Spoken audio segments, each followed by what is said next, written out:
Kapalaran ng Capricorn ngayong araw ng April 15. Capricorn. Sinasabi ko dito na may kalungkutan sa inyong kalooban na nagaganap sa ngayon.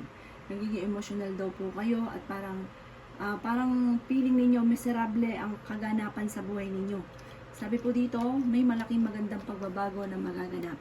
Huwag ka lang panghihinaan ng loob at huwag pairali ng init ng ulo.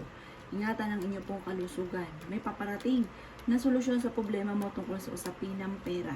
May darating din na bagong miyembro ng pamilya. Sa una ay ikapoproblema ito dahil sa usapin ng pera, pero magiging okay din ang lahat. Sabi rin po dito, may mga tukso na mahirap iwasan, pero hindi kayo magkakahiwalay ng inyong karelasyon. May manghihingi sa inang tulong na parang hindi mo mapapahindian kahit wala kang pera. Maaaring kayo daw po'y maraming pasanin sa buhay. Kayo daw po ay honest na tao. Nasabi rin dito na kayo ay